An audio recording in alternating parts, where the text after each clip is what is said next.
कौन से दो बड़ों के बीच बहुत बड़ी लड़ाई हुई है? जनरल नदीम अंजुम की गिरफ्तारी का क्या मामला है? इमरान खान ने जेल के अंदर से क्या कहा है जो उनको नुकसान पहुंचा सकता है या फायदा? और जनरल बाजवा ने क्या कहा है? और इसी के साथ जुल्फिकार अली भुट्टो के अदालती कत्ल का रेफरेंस, क्या उसके ऊपर चीफ जस्टिस माफी मांगेंगे? आप देख रहे हैं मेरा प्रोग्राम ब्रेकिंग बैरियर्स। मैं हूं आपकी host Alia Alesh. Official YouTube channel पर आप सबको वेलकम करती हूं। सबसे पहले इन हैरान कुन खबरों में एक और हैरान कुन खबर शामिल किए लेते हैं और सबसे पहले आपको ये बताई देते हैं कि पाकिस्तान के फॉरेक्स रिजर्व इस वक्त कहे जा रहे हैं कि बहुत गिर गए हैं। 237 बिलियन डॉलर्स की कही जा रही है, मिलियन डॉलर्स, मैंने गलती से बिलियन डॉलर्स का, नहीं नहीं जनाब, बिलियंस तक कहां पहुंच पाते हैं, बिलियन रुपीस तो हैं लेकिन 237 मिलियन डॉलर्स तक पाकिस्तान के फॉरेक्स रिजर्व्स जो हैं वो गिर गए हैं। और ये कहा जा रहा है कि during the week ending on December 1 total foreign exchange reserve जो हैं वो काफी उनमें कमी आई है और 7 बिलियन डॉलर्स जो तकरीबन इतने हो गए हैं। और इसमें जो है स्टेट बैंक ऑफ पाकिस्तान की स्टेटमेंट सामने आई है जिसमें ये पता चला है कि ज़र मुबादला के ज़खायर जो हैं वो फैक्ट्स एंड फिगर्स उसके ये बता रहे हैं कि दिसंबर के भी जो ये कारोबारी हफ्ता खत्म हुआ इसमें फॉरेक्स रिजर्व जो हैं 228.57 करोड़ डॉलर कम हुए हैं। 28.57 कम हुए, करोड़ डॉलर कम हुए और तकरीबन 12 अरब 10 करोड़ डॉलर रह गए हैं। तो बातें हम क्या करते हैं इंडिया से कंपैरिजन की, इंडिया से मुकाबले की। मतलब आप अंदाजा करें ये कैसे मुमकिन है। आप देखिए कि हमारी इकोनॉमी कहां पर है, उनकी इकोनॉमी कहां पर है। वहां पे तो मिलियन सिलियंस तो पता नहीं कहां रह गए जनाब। वो तो अरबों डॉलर्स के से कम तो उनका कोई छोटे से छोटा मुआहिदा भी नहीं होता, अग्रीमेंट नहीं होता। तो ये है सिचुएशन। खैर हम इस वक्त क्या कंपैरिजन नहीं करें क्योंकि मैं तो आपको जो पाकिस्तान के अंदर की कुछ खबरें हैं वो ऐसी हैं कि समटाइम्स ये लगता है कि सिर्फ पाकिस्तान के अंदर की खबरें ऐसी हो सकती हैं और कहीं की नहीं हो सकती। इसकी वजह ये है कि खबर में देख रही जो कि कुछ यूट्यूब चैनल्स हैं जिनके ऊपर बाकायदा हेडलाइंस हैं, थंबनेल्स पर बड़ा बड़ा लिख कर लगाया गया है कि डीजीआईएसआई जनरल नदीम अंजुम की गिरफ्तारी। मैं तो मतलब वो देखकर और पढ़ के हिल गई। मैं तो हैरान और परेशान रह गई कि ये क्या मतलब, अभी हम किस बहरान से निकले। और वो कहते हैं ना कि मुनीर न्याजी साहब ने कहा था एक और दरिया का सामना था मुनीर मुझको, मैं एक दरिया के पार उतरा तो मैंने देखा। तो लगता है कि हर 6 महीने के बाद एक और दरिया हमारे सामने आ जाता है कि भाई अब इसको भी क्रॉस करो। तो उसमें जो है ये खबरें गर्दिश करती रही रात भर। ये बताया जा रहा है कि जनाब रात भर जो है ये अफवाहें उड़ती रही कि जो लड़ाई हुई है अब दो बड़ों के बीच, आप जान सकते हैं कौन से दो बड़े हैं। पाकिस्तान को तो वैसे एक ही बड़ा हमेशा हुआ करता है। वो कहते हैं ना कि क्या कहते हैं, अल्लाह, आर्मी और इस्लाम, कुछ इस तरह की बात की जाती। कोई एक किताब छपी थी उसके ऊपर कहा जाता है, लेकिन आपको पता ही है जी। तो एक तो सबसे बड़ा जो है वो आर्मी चीफ ही पाकिस्तान का माई बाप, इस तरह की जो है सिचुएशन रहती है। और फिर उसके बाद जो है वो अब ये बात जो कुछ चैनल्स पर नजर आ रही है कि जनाब दोनों के बीच कोई लड़ाई वड़ाई हुई है और कुछ इश्यूज क्रिएट हुए हैं। और उसके बाद सिर्फ ये लिख दिया कि जनाब जनरल नदीम अंजुम की गिरफ्तारी और आगे क्वेश्चन मार्क। तो क्वेश्चन मार्क मेरी तरफ से भी है कि यानी ये खबरें या अफवाहें कब तक उड़ती रहेंगी। इस तरह की अफवाहें उड़ाने का क्या फायदा है, क्योंकि फिर ये कहा जा रहा है कि जनाब ये जो पहले लोग इस तरह की अफवाहें उड़ाया करते थे बहुत सी चीजें। तो देखिए अगर हम अपने पिछले 1 साल के उस पर नजर डालें तो वैसे तो इक्तदार की जंग कोई नई बात नहीं है, कोई बड़ी बात नहीं है पाकिस्तान में। चाहे वो जो है वो वहां पर हो गुलाम गर्दिशों में, वो पार्लियामेंट की गुलाम गर्दिशें हो या एस्टेब्लिशमेंट की कोई पर भी गुलाम गर्दिशें हो, वहां पर ये अफवाहें और ये सब चलता रहता है। लेकिन इस तरह की अफवाहें और उमर्स, आपको याद होगा कि उस वक्त भी हुआ कि जी 9 मई का जो है वो वाकया जब हुआ तो उसमें उसके दौरान और उससे पहले कुछ ऐसे टेलीफोन कॉल्स और इस तरह की चलती रही चीजें कि ये जिसमें ये बताया गया कि भाई ये तो जो है तख्ता उलट गया, कू हो गया, कू हो गया भाई, कू हो गया। और उसमें जो है अब तो जो जहां पर है वहीं पर रह जाएगा। अगर कोई बाहर गया हुआ है कतर में तो वो कतर में रह जाएगा, कोई पाकिस्तान के अंदर है तो पाकिस्तान में रह जाएगा और ये तो सब कुछ लपेट दिया जाएगा और फिर खान साहब आके सबकी ऐसी की तैसी बजाएंगे। तो हुआ ये कि खान साहब की अपनी जो है वो ऐसी की तैसी इस सिलसिले में इस तरीके से हुई कि 9 मई के बाद आप जानते हैं कि पीटीआई के साथ क्या हुआ, इमरान खान इस वक्त कहां पर है। तो उस वक्त भी जो है वो इस तरह की खबरें गर्दिश कर रही थी। चलो उस वक्त तो ये जो कहा जा रहा था कि ये इल्जाम आ रहा था या ये बात कही जा रही थी कि जनाब ये लोग ये रूमर्स और गर्दिशें ये उठा रहे हैं, तो अब की वाली खबरें और अफवाहें कौन उड़ा रहे हैं? या ये वो वही पुरानी बाज़गश्त है कि जो पहले कहा जा रहा था, क्योंकि मैं देख रही थी बहरोज़ सब्ज़वानी है कौन किसी की जो है कोई एक्टर हैं जिनकी कोई इस तरह की ऑडियो सामने आई है जिसमें वो उस वक़्त वो उन्होंने वो वाली सारी बातें कह दी, आर्मी चीफ को तो बस पकड़ के बिठा लिया, अब तो तख्ता उलट गया है, अब तो खान जो है वो आ गया और बाकी सबको तो पकड़-धकड़ होगी और बस सब जेल के अंदर होंगे। तो हुआ तो सही लेकिन उल्टा हो गया।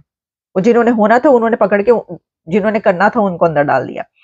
तो इस अब इस वक़्त क्या ये वैसे ही कुछ सिचुएशन है, जो भी है भाई हमें तो पता ही नहीं। मैं तो सिर्फ़ आपको बता रही हूँ कि ये क्या सिलसिला चल रहा है, क्या है ये? और मैं समझती हूँ कि ऐसे ही सिचुएशन में पाकिस्तान के अंदर जो है वो ऐसे बहरानों से अब निकलना चाहिए। अच्छा, अगली खबर की तरफ जब हम बढ़ते हैं, तो सिलसिला कुछ यूँ है कि इश्तिहारी करार पा चुके हैं, डिक्लेयर कर दिया गया उनको इश्तिहारी और अरेस्ट वारंट जारी कर दिए गए। किसके? Malik Riaz. Can you imagine?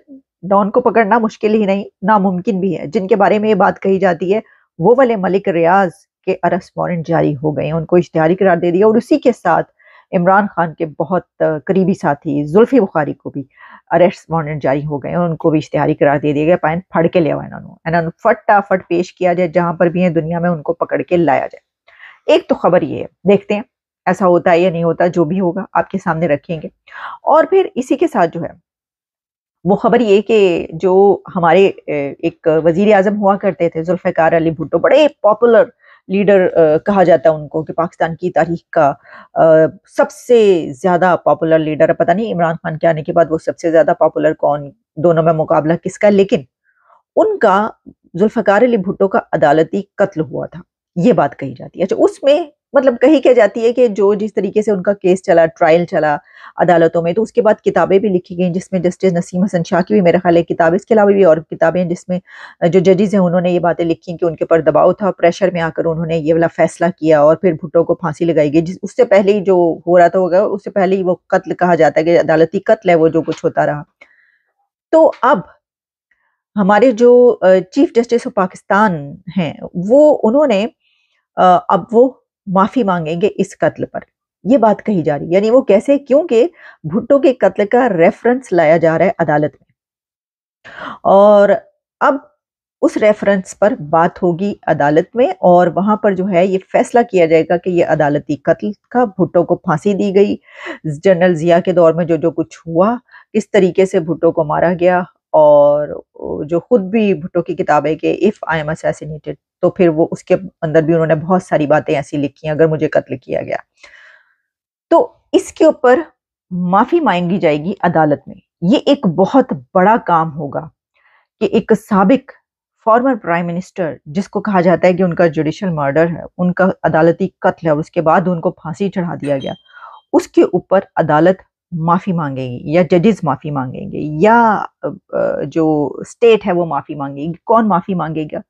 जो भी माफ़ी माँगेगा, दिलचस्प और सबसे ज़्यादा मज़ाक़-ख़ेज़ सूरत-ए-हाल ये है कि एक साबिक वज़ीर-ए-आज़म के कत्ल पर रेफ़रेंस लाया जा रहा है और माफ़ी माँगी जाएगी उस वक़्त जब एक और साबिक वज़ीर-ए-आज़म की अदालती कार्रवाई जेल के अंदर हो रही है। जब एक और साबिक वज़ीर-ए-आज़म भी जेल के अंदर है और उसकी समाअतें और हियरिंग्स जो हैं, वो अदालती कार्रवाइयाँ जेल के अंदर ही हो रही हैं, उसका ट्रायल। उस वक़्त एक पिछले साबिक वज़ीर-ए-आज़म मतलब क्या कहें इसको, भुट्टो के कत्ल अदालती कत्ल की जो है, वो रेफ़रेंस लाया जा रहा है माफ़ी माँगने के लिए। तो इसके ऊपर मैं सिर्फ़ एक बात कहना चाहूँगी कि वाह भाई वाह! लगे रहो मुन्ना भाई, लगे रहो। कैरी ऑन जट्टा।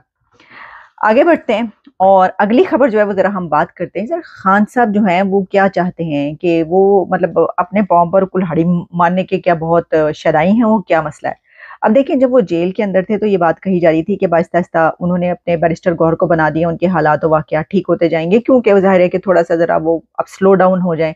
लेकिन मैंने अपने एक और प्रोग्राम जो मैंने किया था उसके ऊपर अगर आप उठा के देखें, मैंने उसी में कहा था कि खान साहब ये जो जब उन्होंने बात की, ललकार दी कि जनरल बाजवा को लाया जाए। जनरल बाजवा ने जो साइफ़र केस है, साइफ़र का मामला है, उसमें जनरल बाजवा ही जो है मैं वो चाहता हूँ कि विटनेस बने और बताए कि किस तरीके से जो है अमरीकी सफ़ीर ने उसको ये कहा और फिर उसने मुझे ये बताया और फिर ये सब हुआ और दरअसल इसमें ये दोनों शामिल हैं। तो इस सब का मतलब ये है कि आप कह रहे हैं कि भई मैं तो टक्कर मारने के लिए तैयार हूँ, मैं तो लड़ने मरने के लिए तैयार हूँ। तो क्या ये बिहेवियर या ये जो एटीट्यूड है वो ओके, मतलब वेल एंड गुड अगर वो ऐसा चाहते हैं, हम तो कोई, मैं तो सिर्फ पूछ रही हूँ क्योंकि उससे ज़ाहिर है उसके फिर कुछ नताइज भी तो निकलेंगे ना, रिजल्ट भी होगा। तो क्या जो अब चेयरमैन पीटीआई यानी अपनी जमात की चेयरमैन नहीं रहे, जिनको नाम ये लिया जाता था क्योंकि उनका नाम लेना मना था, तो क्या वो ये वाली जो कर रहे हैं उनको नहीं मालूम कि इस बिना पर उनकी और ज्यादा जो है वो बढ़ेगी, जो टकराव की सूरत हाल है इदारों के साथ। इसकी वजह यह है कि बहुत अरसे से कहा जाता है, कोशिशें हो रही हैं कि खान साहब को जो है वो आर्मी चीफ से मिलवाया जाए या आर्मी चीफ जो है वो उनसे मिले, और फिर कहा गया जेल में बड़ी मुलाकात हुई है, ये हो गया, फिर कहा गया नहीं कोई भी नहीं हुई, कुछ भी नहीं हुई, कोई आर्मी चीफ से उनकी मुलाकात नहीं हुई है और कोई वो बात ऐसी नहीं सुन रहे। तो अगर तो रिकन्सिलिएशन की तरफ ऐसी कोशिशें जो कि कही जाती हैं हो रही हैं, तो उसके बीच में अगर वो वक्त आता है कि जब पहली मर्तबा इमरान खान की हेयरिंग्स और ट्रायल्स के दौरान जो है वो चंद सहाफ़ियों को अंदर जाने की इजाज़त मिलती है जेल के अंदर, और वो उस ट्रायल में उसको ऑब्जर्व करने के लिए जाते हैं, रिपोर्ट करने के लिए, तो उसी वक्त खान साहब उठ के खड़े होते हैं और कहते हैं कि आखिरी कतरे तक जो है वो जान की बाजी हाजिर है। तो इस सिचुएशन में क्या जो उनके यानी उनके मुखालिफ जो दूसरे हल्के हैं वो उनको फिर नरमी बरतेंगे या क्या बरतेंगे, ये तो बहरहाल खान साहब को बेहतर जानते हैं। लेकिन मैं आपको अब ये बताना चाहती हूँ कि जो उन्होंने जनरल बाजवा का कहा है वो भी बड़ी एक दिलचस्प सूरत हाल है। वो दिलचस्प सूरत हाल ये है कि उन्होंने ये कहा था कि जनरल बाजवा के बताने पर जो है वो मतलब जनरल बाजवा ने ये बताया आकर उनको कि जनाब ये हुआ है और ये साइफर आया और ये कहा गया है। तो सवाल ये उठ रहा है कि अगर ये कहा गया तो उस वक्त खान साहब ने इसके ऊपर सवाल क्यों नहीं उठाया, या उस वक्त इसको जो है इशू क्यों नहीं बनाया गया, क्योंकि उसके बाद असद उमर के बारे में ये बात आई और ये बात मतलब इसके ऊपर रिपोर्ट भी की गई और बड़ी डिबेट हुई कि खान साहब की तरफ से यानी उस हुकूमत की तरफ से जो है जनरल बाजवा को एक्सटेंशन की ऑफर की गई थी कि भाई ना आ जाओ, ए की कर रहे हो, नहीं तुसी तानू नहीं जान देना की हो गया है। सर आप तो जिस तरह शेख रशीद साहब, मतलब वो तो कहते हैं गेट नंबर 4 के जो है वो दरवाजे पे खड़े रहते थे। तो शेख रशीद साहब ने की भी एक आई है, उन्होंने ये कहा है कि मैंने चिल्ले के बाद कोई ट्वीट भी नहीं की। उन्होंने कहा तौबा तौबा, चिल्ले के बाद जो हुआ मतलब उनको चुप के ले गए, हाँ जी, वीगो डाला आया और फिर बस शेख साहब गायब। उसके बाद जब वो चिल्ले 40 दिन के चिल्ले के बाद वापस आए हैं तो फिर आपको पता ही है फिर वो जो मामला हुआ था, जब आए थे वो एक चैनल पे वो करने के लिए तो कहा गया, साथ ही जो लोग आए थप्पड़ो थपड़ी और रोना शुरू हो गए वगैरह वगैरह, ये सब चलता रहा। तो अब उन्होंने कहा कि जिले के बाद मैंने कोई ट्वीट नहीं की, क्योंकि एक जो उन्होंने ट्वीट की थी उसके ऊपर काफी सख्ती उनके साथ बढ़ती गई है। तो अब लौटते हैं उसी तरफ के क्या यानी अब जनरल बाजवा से जो खान साहब जो है बदला लेना चाह रहे हैं, जो भी है अभी तक वो मामला खत्म नहीं हुआ। एक तो बाजवा इमरान लव स्टोरी खत्म होने का नाम नहीं लेती सर, तो ये तो मतलब अजली अजली चलता चला आ रहा है। लगता है जन्म जन्म के जो है ना वो दोस्त हैं एक दूसरे के और साथी हैं, वो कह रहे हैं हम एक दूसरे को नहीं छोड़ने के। तो उसमें अब बाजवा साहब ने जवाब ये दिया कि पाइन मैं आवांगा, बुला लो मैनू, मैं आ रहा हूँ और मैं पेश होऊंगा और फिर मैं उसमें खान के सामने जो सवालात रखूंगा उसके जवाब देना मुश्किल हो जाएंगे। तो अगर जनरल बाजवा ने ऐसे सवालात रख दिए कि उन्होंने कहा कि अच्छा अगर ऐसा था तो उसके बाद मैंने एक्सटेंशन की मुझे क्यों ऑफर की गई थी, अगर इतनी वो थी तो फिर ये क्यों किया गया और वो क्यों किया गया। और काफी इसमें जो है चीजें चल रही हैं कि ओहदे में 2 साल की तौसीक की पेशकश की, 2 इयर्स की एक्सटेंशन की, उन्होंने कहा एक तो दे ही दी, उसके बाद भी हुआ कि एक्सटेंशन ले लीजिए, बल्कि कुछ अर्सा पहले तक जो है वो आखिरी दिनों में भी जब हुकूमती उस तरफ से कहा जा रहा था कि एक्सटेंशन देने के लिए तैयार है, क्या मसला हो गया, कुछ मसला नहीं, अगर सेम पेज पर रहें, अगर ये मुखालफतें कम हो जाए तो बस हमारे साथ चलें तो कोई मसला नहीं।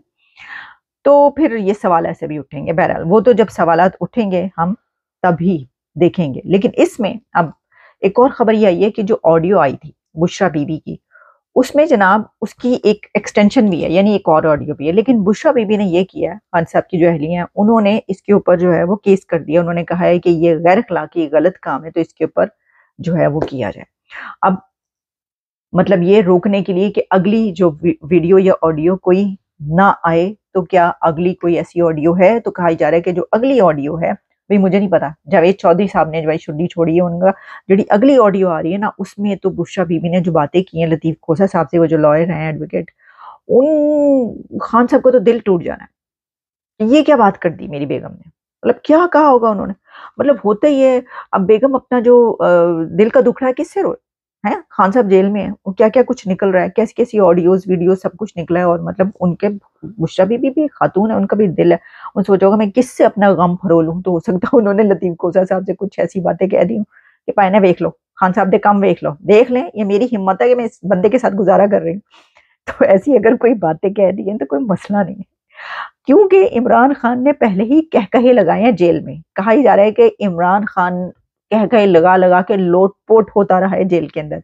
और वो किस वजह से, वो इस वजह से कि जब उनको जो है वो ये पता चला कि पाए ना नैब भी आ रही है जेल के अंदर आपकी जो ट्रायल करने के लिए, तो वो हंस हंस के पागल हो गए। उन्होंने कहा अभी तो मुझे लगता है वापडा भी आएगा, सुई गैस वाले भी आएंगे, बिजली वाले भी आएंगे और पूरे पाकिस्तान के जितने भी इदारे सब जेल में आएंगे उनसे, उनका ट्रायल करने के लिए, उनसे पूछताछ करने के लिए। तो कहते कई काफी देर तक वो जो है ना वो हंसते हंसाते रहे और लोटपोट होते रहे। तो हो सकता है बुशरा बेगम की ऐसा कोई दुखड़ा सुन के वो दोबारा से लोटपोट हो जाए। अच्छा, अब मैं आपको जो है ना एक आखिरी एक दो खबरें बताई देती हूँ, ठीक है जी। सारी तो मैंने आपको बता दी गॉसिप, अब और आपको क्या चाहिए। तो जनाब सिलसिला ये है कि जो बड़े अफसोस की खबर है जो कि इस वक्त लाहौर, हमारा दिल जान लाहौर, जिगर जान लाहौर शहर जो है, उसका जो इस वक्त क्लाइमेट की सिचुएशन है वो दुनिया का सबसे ज्यादा पोल्यूटेड सिटी के तौर पर पहले नंबर पर आ चुका है। Lahore most polluted city in the world हो चुका है। और इसमें कहा जा रहा है कि जो एयर क्वालिटी इंडेक्स है उसके मुताबिक इस हद तक एयर क्वालिटी गिर गया है कि खतरनाक हो चुका है। और शहर का एयर क्वालिटी इंडेक्स 325 रिकॉर्ड किया गया है। और इसमें जो है कराची भी बहुत आलूदा तरीन शहर में पीछे ना रहा और दूसरे नंबर पर रिकॉर्ड किया गया है। एयर क्वालिटी इंडेक्स कराची का फजाई जो है ये है, इसका मतलब हुआ कि आलूदा तरीन शहरों में कुवैत जो है थर्ड नंबर पर चला गया है और जिसका एयर क्वालिटी इंडेक्स जो है 188 है। एंड तो इसका मतलब ये हुआ कि इंडिया के वो शहर यानी कि दिल्ली जो है वो कहा जा रहा था लाहौर बराबर ऊपर नीचे जा रहे थे कभी वो ऊपर, तो वो अब तीसरे चौथे नंबर से अब वो आगे निकल गया, यानी वो जो है उन्होंने काबू पा लिया, थोड़ा बहुत कंट्रोल कर लिया, क्योंकि अब इसमें लाहौर कराची और कुवैत मुझे नजर आ रहे हैं। ठीक है, चलें इसके ऊपर तफसील से भी प्रोग्राम हो सकता है। अभी तक के लिए जनाब इजाजत दीजिए और जो होगा देख लेंगे, दोबारा मुलाकात होती है।